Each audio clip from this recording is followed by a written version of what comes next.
That leech is just wasting money. From now on, you're only getting $100 a month for expenses." The smug look on my husband's face as he said this was infuriating. It's more than anything. I had had enough of this man who dared to call me a leech. My stubborn nature had kept me going until now, but I've reached my limit. If he wants to keep harping on it, I'll give him exactly the lifestyle he's asking for. Testimony: Evan Smith, pseudonym 28, a full-time housewife. My name isn't Smith. I'm 28 years old. During college, I was fortunate to receive a job offer, and after graduation, I joined that company and worked hard. The company I worked for is a household name that just about everyone has heard of. Just landing a job in my dream field, I felt even more motivated and rewarded.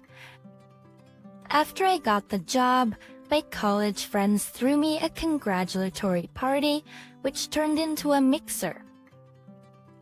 Mixers weren't really my scene, so I didn't expect much from it. Seeing me about to be consumed by work, my friends tried to set me up with someone. That's when I met Rick. At that time, I just thought he was quite charming. As I mentioned, I met Rick through a friend's introduction. After my friend left, claiming to have some errands, Rick and I hit it off. The Rick I met that day was interesting and very considerate. I had no reservations about him, only good impressions. We exchanged contact info and went on a few dates.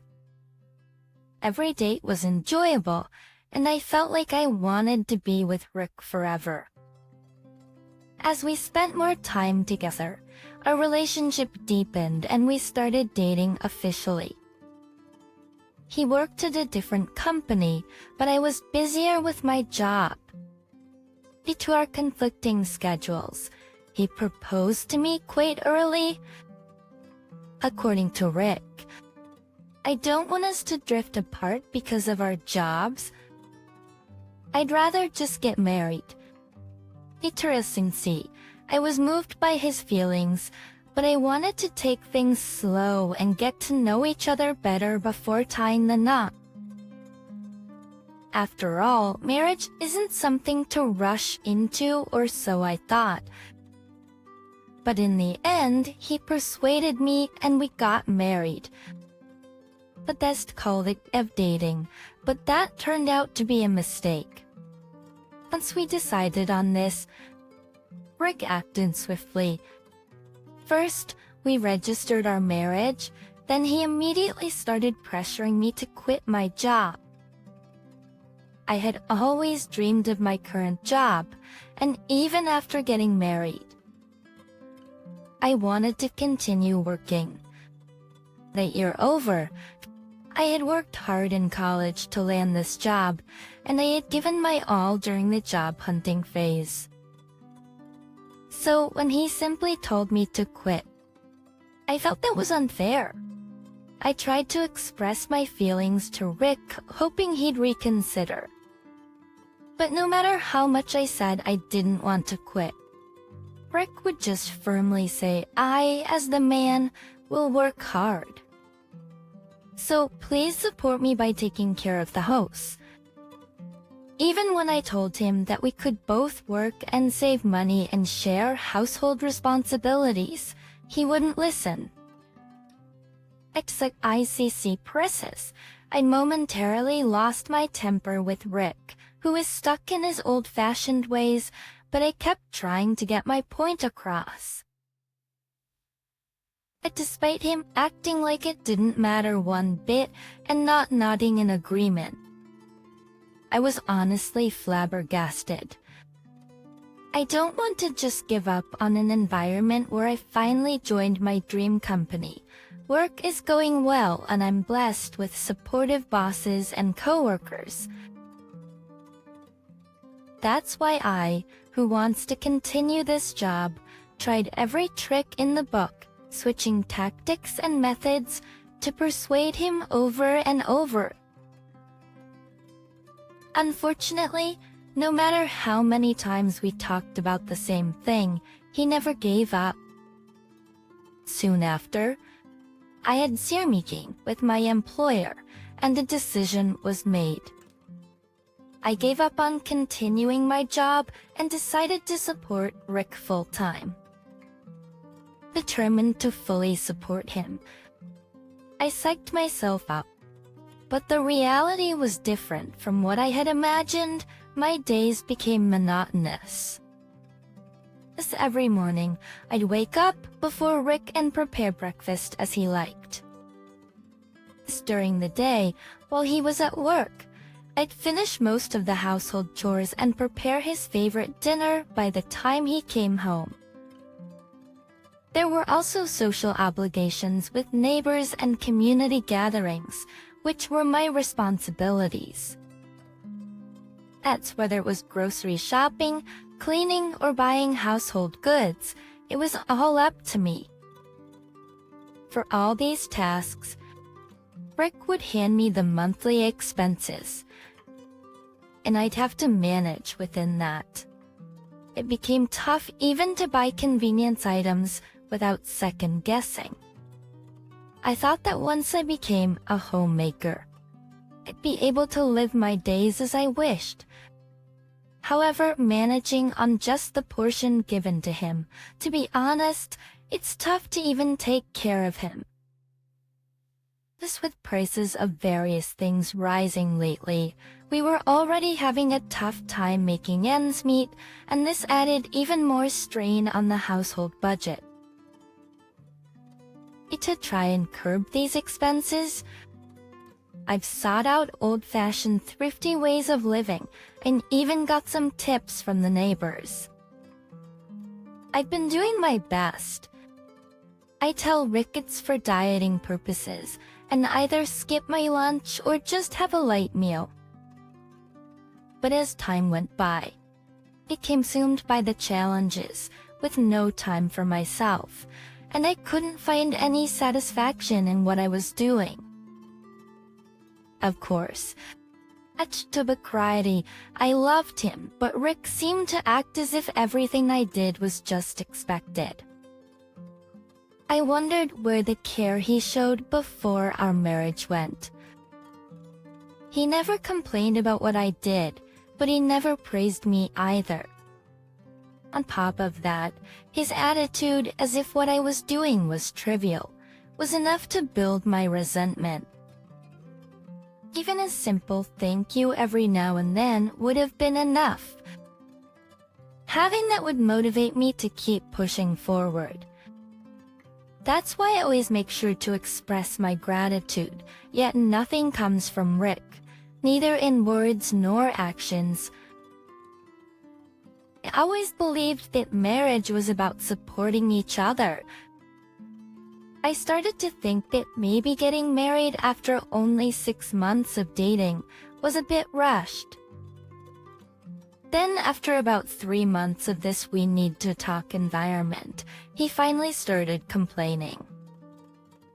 He accused me, who had been trying so hard to budget, of wasting money. Well, needless to say, I wasn't spending recklessly at all. That's in fact, I'd been dipping into the savings I accumulated from my past jobs and have been paying for my essentials myself. Despite that, Rick didn't hold back, commenting that suddenly the cost for food and utilities doubled.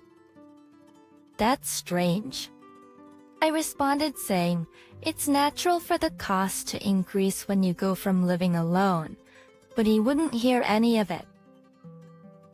He started saying, that's just an excuse. Managing the budget is a wife's duty. Dismissing all the effort I had been putting in. Not stopping there, he even demanded to see all the shopping receipts. Thinking about future childbirth, I saved as much as possible for our child, restraining from spending on anything unnecessary. If I prepared meals the way Rick wanted, it would naturally cost more. I once tried to make a meal that wasn't what he asked for, and I still clearly remember how he sulked that day. I did everything I could to make it up to him afterward, but he was sulking for days. At Purple I've been trying my hardest ever since to prevent that from happening again. But being criticized this extensively, I can't stay silent anymore. So taking his words to heart, I decided to tighten our budget even further. I had been avoiding grocery stores that were far away and had inconvenient transport. But now, regardless of the distance, I go to the cheapest stores, buying groceries and being meticulous about our electricity and water usage to save costs. I used to prepare simple treats as thanks for gifts from neighbors. But to save money, patience, I stopped doing that, trying to reciprocate with sincere words and occasionally helping them out. Thankfully, the neighbors didn't comment on my changed behavior. In fact, they became even more supportive, often reaching out and encouraging me to speak up if I ever needed anything. Encouraged by their words, I became determined to not let Rick complain anymore. I started showing him the receipts as he demanded, and on top of that, kept a household ledger to track our monthly expenses. I would stare at the ledger daily, thinking all night about how to save every penny. After meticulously tracking everything, the next month we saved $200 compared to the previous one. However, after seeing the results, he just scoffed, "Still wasting money, huh?" That's when it hit me. He just wants to complain.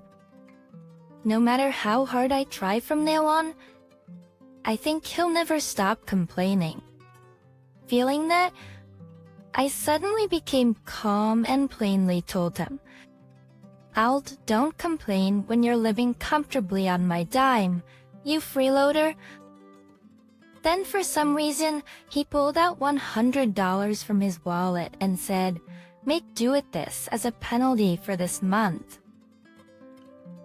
His eyes were filled with malice.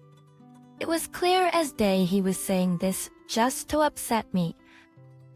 At that moment, any love I had managed to hold on to plummeted to below freezing, and I coldly responded with just, "Impossible."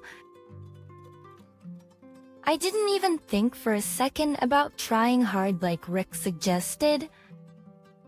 Hearing that, Rick smirked and arrogantly said, "If you can't manage, then let's get a divorce."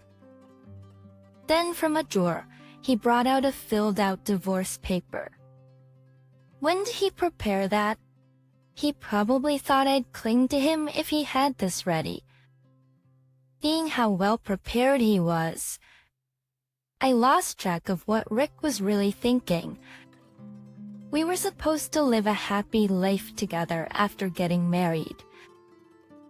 But he tries to control me and does things to jeopardize that. At this point, I felt relieved from the bottom of my heart that we didn't have kids. I refused the $100 he offered and said, "All right, I'll do as you wish." 3 days later, after I had prepared everything, I received a call from Rick. As soon as I answered, without waiting for a reply, Rick yelled, "What the hell is going on?" His yelling was so loud it hurt my ears, so I pulled the phone away, waiting for him to calm down. What are you talking about? I replied, exasperated. The lights won't turn on and there's no water, he said, his voice now shaky and close to tears.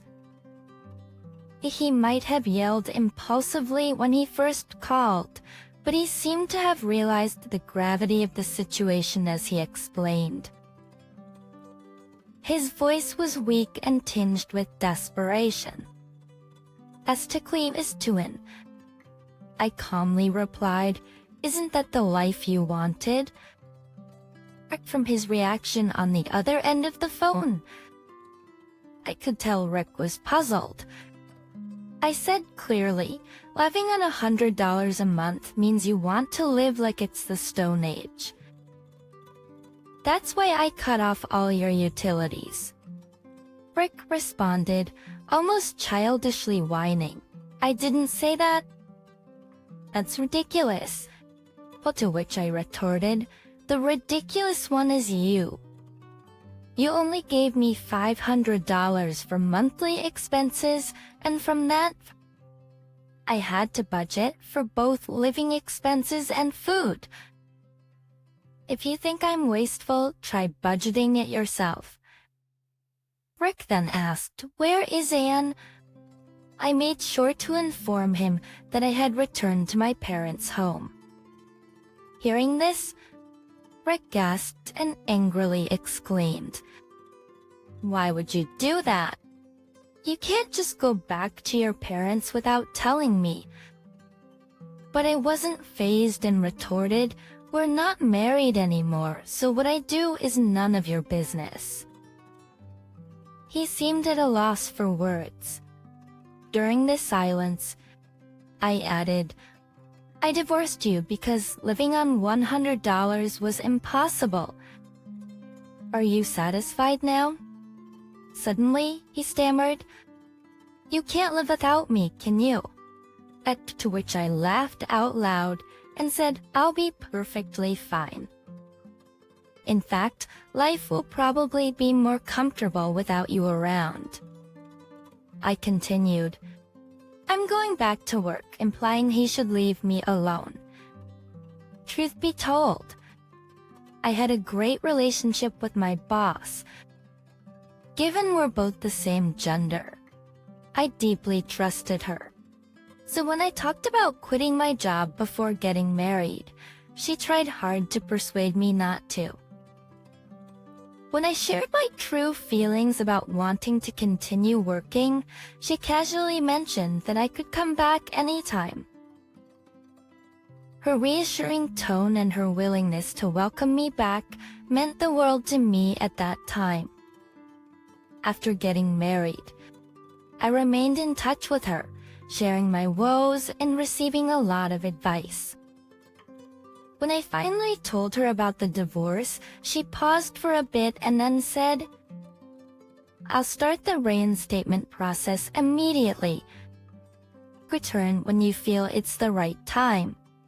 Rick was probably gaping in disbelief upon hearing I was going back to work. But I added the final blow.